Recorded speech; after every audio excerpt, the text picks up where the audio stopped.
Alors, Anne Carpentier, bonjour. Bonjour. Alors voilà, Anne Carpentier, vous avez créé en 1976 à Villeneuve-sur-Lot le journal bimensuel et départemental qui s'appelle La Feuille, qui est un journal satirique, indépendant et rentable. C'est bien cela? Tout à fait. Voilà. On est parti absolument en 76 avec à l'époque 2000 francs en poche, donc rien du tout.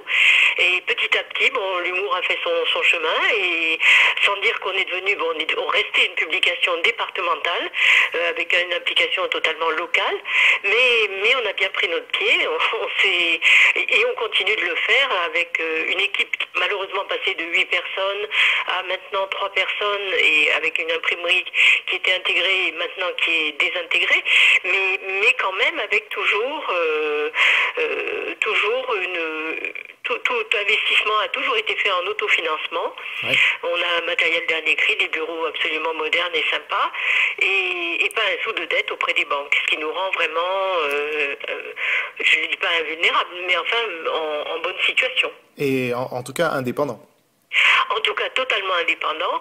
En 30 ans et plus, on n'a jamais, ne serait-ce que bénéficié d'un seul repas offert par une quelconque collectivité. On a toujours refusé les séances au restaurant offertes par les politiques.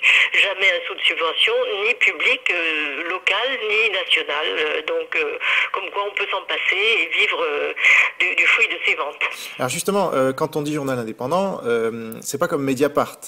Vous êtes plutôt sur le modèle du canard enchaîné, alors que Mediapart, eux, reçoivent des subventions, enfin ont reçu des subventions, et puis on va en parler un peu plus longuement au niveau fiscal, ils s'arrangent un peu avec la TVA.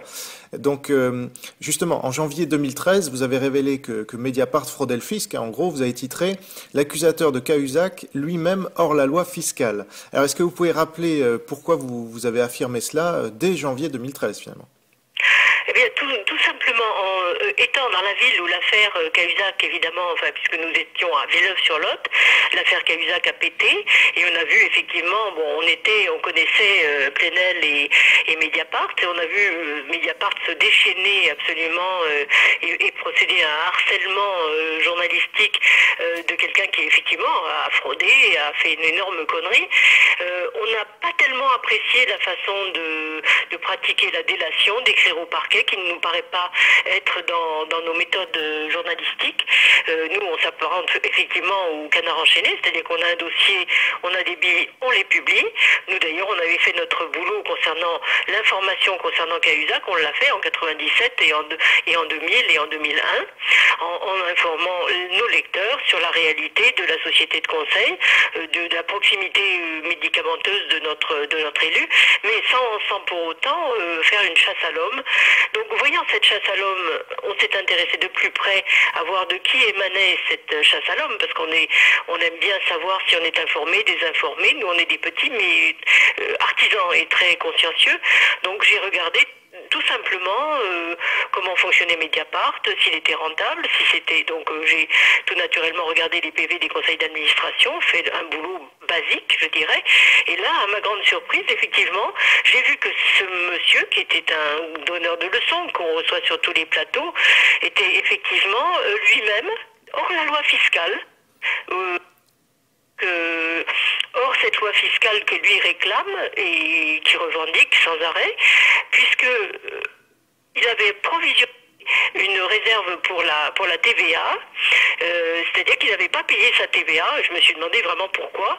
Il s'est auto-attribué un taux de TVA à 2,1 alors qu'il devrait payer 9,6 comme n'importe quel artisan ou commerçant assujetti normalement à la TVA. 19,6, hein, oui. Voilà, 19,6.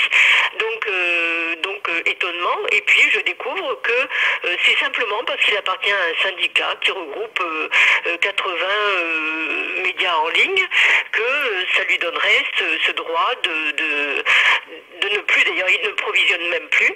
Et donc sa dette à l'heure actuelle, je la situe entre 750 000 et 1 million d'euros dus au fisc. Gros jugement. Alors, ça a un peu coupé. Vous pouvez juste rappeler votre dernière phrase? Oui, effectivement. J'estime sa dette fiscale à l'heure actuelle entre ce qu'il a décidé de provisionner et ce qu'il n'a plus provisionné, entre 750 000 et 1 million d'euros, ce qui n'est quand même pas une bagatelle. Oui. Et donc, ce monsieur continue à faire la morale sur toutes les chaînes de télévision, ce qui est quand même un tout petit peu étonnant. Oui, alors justement, on va en reparler, mais déjà, est-ce que, c'est intéressant de savoir, puisque vous avez publié ce papier en janvier 2013, est-ce que vous avez été poursuivi en diffamation par Mediapart? Non, absolument pas.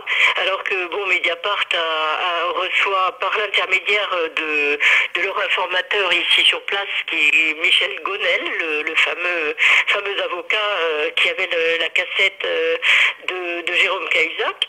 Donc il leur remet régulièrement notre journal, et Monsieur Plenel n'a pas bougé, n'a pas. Bon, on sent qu'on l'agace puisque il parle de nous, mais sans jamais nous nommer. Il n'aime pas ça. Ce petit journal, on ne sait pas ce que c'est, le petit journal. Oui. Voilà. Alors justement, quand nous avons interviewé Edoui Plenel à ce sujet, effectivement, il a mentionné le petit journal. Moi, je croyais que c'était le petit journal de Canal+, vous voyez, et je vous connaissais pas. Et donc, dans cette interview, en fait, il parlait de vous. Alors, dans cette interview qui date maintenant déjà d'il y a quasiment 2 mois, il a avoué à sa manière en fait qu'il ne respectait pas la loi, puisqu'il il expliquait que, je cite, la loi est parfois en retard sur le droit. Alors, qu'est-ce que vous pensez de cette explication? Elle est tout à fait cynique. Elle est cynique, et d'ailleurs dans la postface du livre sur l'affaire Cahuzac, qui nous donne toujours pareil de grandes leçons, comme quoi payer l'impôt c'est très bien, c'est noble, c'est généreux, il faut le faire, même si ça nous coûte, alors que lui-même s'exonère de ses responsabilités fiscales. Donc son propos est totalement cynique. Mais ça n'est pas sa seule façon de bafouer la loi, puisque nous-mêmes étions abonnés à Mediapart, et compte tenu de cette façon de procéder, on a voulu se désabonner. Et là encore, les lois sur la consommation ne sont pas du tout respectées. Si vous tapez malheureusement tout simplement escroc et Mediapart sur Internet, sur Google, vous verrez apparaître des centaines de lettres de gens furibards de s'être fait piéger par un système de vente forcée. Et après, une fois qu'on a votre numéro de compte bancaire, on pioche dedans, et c'est très très difficile de se désabonner, ce qui est quand même une méthode tout à fait détestable. Voilà, alors on avait testé effectivement le principe, donc vous vous abonnez parce qu'ils proposent ça à 1 euro, donc évidemment il y a beaucoup de gens qui cèdent à la tentation, c'est une méthode d'essai, disons, pour une période d'essai, et puis automatiquement les 1 euro se transforment en 9 euros mensuels, et ensuite c'est très difficile de se désabonner. Vous aviez essayé et sans succès? Voilà, il a fallu donc alors pour un média en ligne, nous on pratique le réabonnement, on écrit à notre lecteur, on lui demande s'il veut se réabonner, comme le Canard, comme tous les journaux normaux. Là c'est pas du tout le cas. Vous vous abonnez, c'est très facile, on vous saute dessus, il n'y a pas de souci, et le piège se referme sur vous. C'est ce que disent tous les internautes qui sont furibards. Et après, pour vous désabonner, c'est une procédure, il faut écrire. Alors que c'est un média en ligne, il faut écrire, et nous on a écrit par lettre commandée, et pour l'instant on n'a toujours pas reçu le remboursement. Alors ça tarde, de manière à vous rembourser au prorata du temps où soi-disant vous avez reçu cette précieuse information. Et ça, c'est totalement contraire au droit de la consommation. Nous avons interrogé les juristes de Que Choisir, bien évidemment, c'est totalement là aussi hors la loi. Donc ils n'ont pas voulu se saisir de cette question à Que Choisir? C'est-à-dire qu'il faut une action, il faudrait l'enclencher. Bon, les gens s'épuisent un petit peu. Bon, ils finissent par se dégager parce que tout le monde n'a pas 90 euros à dépenser par an pour ça. Mais enfin, bon, il y a beaucoup d'exaspération, et c'est malheureusement une pratique de l'époque, mais qui est détestable. Et enfin, les gens s'en sortent en général, mais non sans difficulté. Et alors pourquoi, l'autre grande question qu'on se pose, c'est pourquoi aucun grand média, notamment Le Canard enchaîné, ou Libération, ou Canal+, Le Figaro, enfin tous ces endroits où Plenel n'a quand même pas que des amis, pourquoi aucun de ces grands médias n'a-t-il repris l'information que vous venez de nous donner, que nous-mêmes nous avions découvert, et qui est tout de même fondamentale, parce que elle montre que le chevalier blanc n'est pas aussi blanc que cela, d'une part, et que les 80 sites d'information du SPIL, donc ce syndicat dont vous parliez, sont sur la même ligne que Mediapart, et donc sont dans le même cas.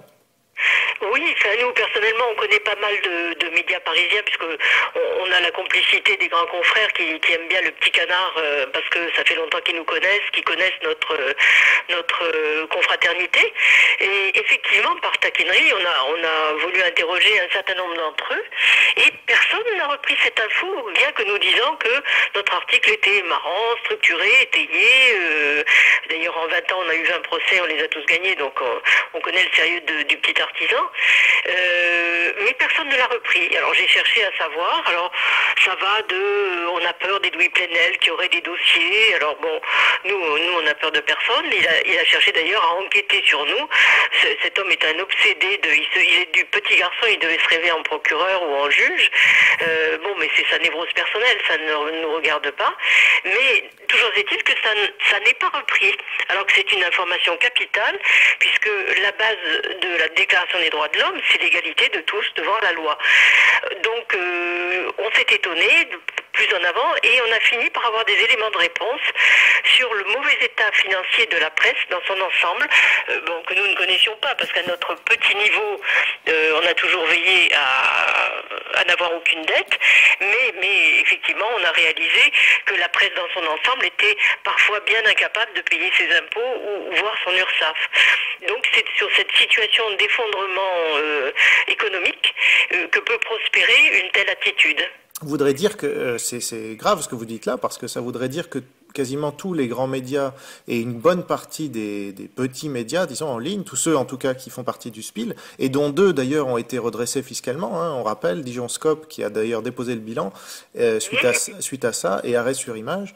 Donc tous ces médias qui font l'information, donc ne seraient pas, auraient repris les informations de Mediapart sur Cahuzac sur la fraude fiscale, mais ne seraient pas en conformité avec la loi pour la plupart d'entre eux, ou pour une grande partie d'entre eux, selon vous? Voilà, je ne dis pas tous les médias, mais c'est un secret de polichinelle. On sait très bien le déséquilibre et les interventions multiples des banques et des collectivités locales dans les finances des grands médias nationaux.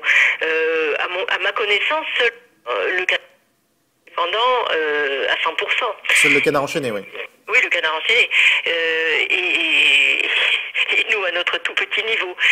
Savoir faire attention à ne pas dépenser plus qu'on ne gagne. C'est la base des lois commerciales. Donc il y a effectivement, on apprend petit à petit, d'ailleurs on vient de l'apprendre, que 130 milliards d'euros seraient déversés par l'État sous forme d'aide à diverses entreprises en fonction de je ne sais quels critères. Enfin, donc c'est une anomalie.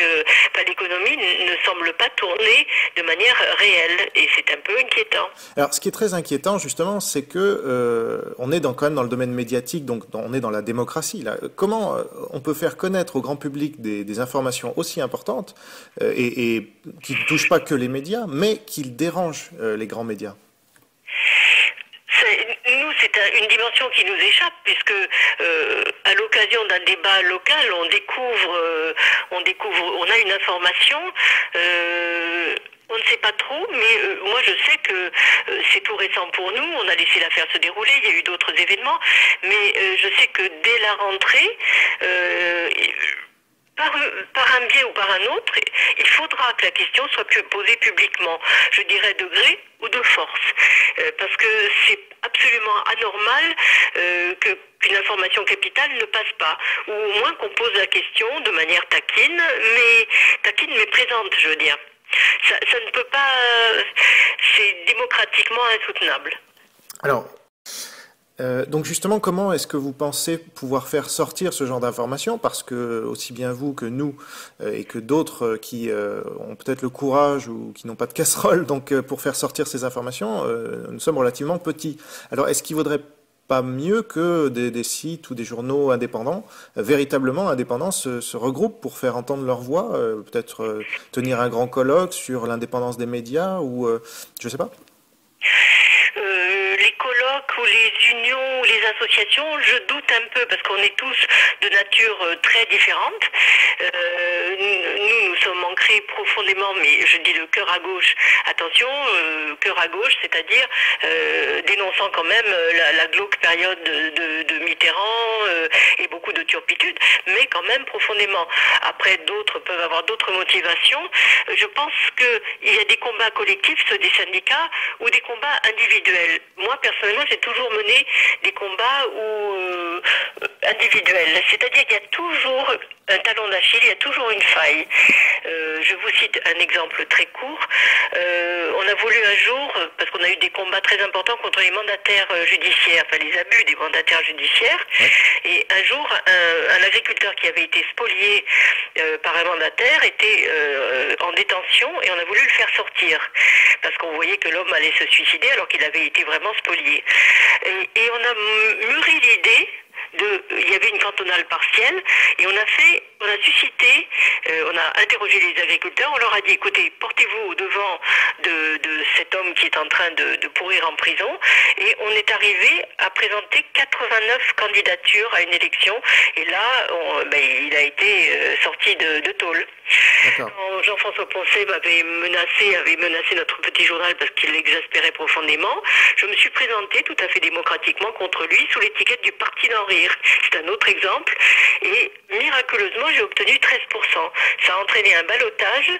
Et au deuxième tour des élections, le président du Conseil général, qui semblait être président du Conseil général à vie, a fini par être éjecté. Et c'est le pouvoir de la goutte d'eau qui fait déborder le vase. On a un pouvoir limité, un pouvoir de petit, mais je pense que c'est un pouvoir extrêmement précieux. Et alors, justement, vous avez récidivé, parce que, comme vous êtes à Villeneuve-sur-Lot, vous êtes présenté, là, très récemment, il y a quelques jours, aux législatives partielles qui viennent d'avoir lieu, et vous avez fait près de 1000 voix, c'est ça? Plus de 1000 voix, oui, 1090, toujours sous l'étiquette du Parti d'en rire, parce que bon, comme on arrivait au sommet de 17 candidats, j'ai dit bon, un de plus ou un de moins, il faut y aller. Oui. Et évidemment, je suis arrivé 5e. Pas parmi les grands, c'est évident, mais ces 1000 voix ont soi-disant, d'ailleurs d'après M. Plenel, manqué à la gauche, comme si la démocratie, le fait de se présenter et d'éviter des abstentions, c'était une atteinte à la démocratie. On a invoqué aussi beaucoup le soleil qui aurait empêché les gens de voter. Et moi je pense que c'est simplement peut-être le candidat de la gauche qui n'a pas fait le job. Mais bon, ça c'est tellement facile de prendre des boucs émissaires. En tout cas, ça a bien emmerdé le monde. Et ça, on a prêté effectivement à Jérôme Cahuzac l'idée de faire voter en sous-main pour cette candidature. Ce qui est complètement absurde puisque chacun fait ce qu'il veut et personne n'est forcé dans le secret de l'isoloir à voter pour telle ou telle personne. Je pense que les gens en avaient tellement marre que l'idée d'en rire, ça correspondait tout à fait à ce qui leur permettait de sortir de la confusion. Oui, puis on se plaint toujours que les gens revotent pour des gens condamnés comme Balkany ou autres. Là, on peut se réjouir aussi qu'ils ne revotent pas pour un parti dont le représentant avait été condamné. Alors, vous étiez présenté pour dans quel but exactement? Moi-même, je ne savais pas pour qui voter, je me serais abstenue dans cette élection très confuse, avec un UMP très entaché par des appartenances tout à fait, pas du tout à notre goût. Le Front National, nous, on ne veut pas en entendre parler. C'est très clairement. Après, vous aviez un candidat de gauche qui était au-dessous de tout, des Verts qui sont là pour la figuration et faire la plante verte dans le coin. Voilà, et plus après, pas mal de folklore. Donc, on ne savait pas. Je ne savais pas. Donc, et puis le vote extrême, moi, m'indispose profondément. Donc, on a dit, on va ressortir. Effectivement, on récidive. On préfère que les gens aillent vers les idées de Coluche plutôt que vers des idées extrêmes. Pour nous, c'est ou ne vote pas. Ce qui va être le cas d'ailleurs au deuxième tour. Ouais. Et alors, pour revenir à ma question, donc vous pensez faire comment pour sortir cette information dans le grand public? Je n'en sais strictement rien, mais je sais de manière certaine qu'elle sortira, parce que ça serait une anomalie. Je suis déjà intervenue, il y a quelques années, Claude Sérillon s'en est souvenu, j'étais intervenue sur un plateau de télévision au moment des grandes grèves de la Poste. Oui. Et pour reprocher aux syndicats de tuer les petites entreprises que nous étions. Et donc j'étais tout simplement descendu sur le plateau en demandant la parole et je l'ai prise. Quand on vous la donne pas, il faut la prendre par le biais des élections, par le biais d'une interpellation, par le biais d'un nez de clown posé sur un nez à un moment opportun, mais il faut le faire avec discernement et toujours dans la légalité et de manière, pour moi, pacifique évidemment. Très bien. Plutôt de manière souriante. Bon. Et alors, dernière question, est-ce que vous préparez d'autres enquêtes sur Mediapart ou Edoui Plenel? Disons que il y a un deuxième volet qui est celui de dossier de la consommation qui m'a révulsé, puisque en dehors de cet énorme problème de TVA, on a effectivement un deuxième problème que je viens de découvrir en essayant de nous désabonner, qui est un problème de consommation majeur. Alors là, je ne dis pas que je ne vais pas contacter effectivement officiellement les associations de Que Choisir, de manière à ce que ça soit porté au tribunal, auprès des tribunaux, de manière à ce que cette vilaine pratique cesse, parce que ça pourrit la vie de gens qui n'ont pas trop d'argent. Tout à fait. Et des gens de gauche en plus. De gauche ou de droite, peu importe, les gens ont droit mais ils doivent pouvoir se désengager d'un abonnement. On ne peut pas les piéger ou les hameçonner. C'est comme un hameçon et vous êtes piégé comme un petit poisson au bout du truc, quoi. Tout à fait. Bah écoutez, Madame Carpentier, je vous remercie beaucoup. Et alors pour ceux qui veulent aller plus loin, donc il y a votre site, c'est lafeuille.info, c'est ça? Oui, tout à fait. Sur Internet, et ils auront toutes les informations sur votre... voilà, mais qui est une publication très locale. Bon, j'ai écrit un bouquin, ça peut intéresser effectivement sur les moyens aussi que vous connaissez bien. L'édition en est un, effectivement. Tout à fait. Et on recommande le livre Enquête sur Edoui Plenel, de la légende noire au complot trotskiste au chevalier blanc de l'investigation, de Laurent Huberson, qui est paru aux éditions Le Cherche Midi en 2008, et dont aucun média n'a parlé. Je vais me le procurer rapidement. Voilà. Anne Carpentier, merci. Merci.